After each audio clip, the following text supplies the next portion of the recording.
Hey y'all, Lauren here. It's been a while since I've updated my Ko-Fi, so I wanted to pop in here and let you know where we are.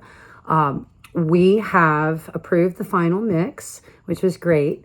In the process of doing this, of course, you record the song, you have your instruments added, or you all play at the same time, however you do it.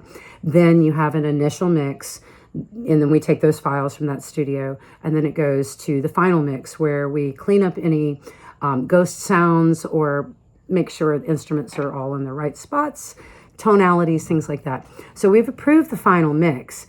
I gave it to my mastering guy who I've worked with before, and he's just amazing, and he did his thing with it.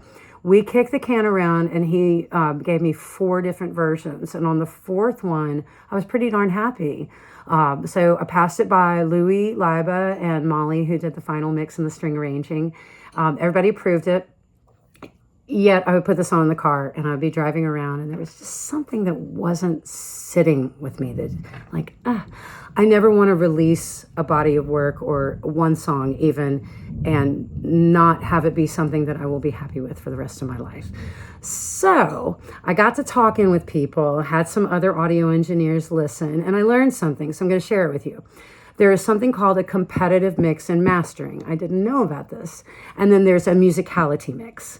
The competitive mix, mastering brings compression into the file. This compression is needed for radio play, for cohesiveness with other works of art. So a competitive mix, you're going to have all your levels, your vocals, your guitar, keyboards, whatever you have. It's going to be maxed out to almost the ceiling of this. Let's say the song is in a bubble. That's its little world. Those levels are going to be all the way almost to the top of the bubble with very little headroom.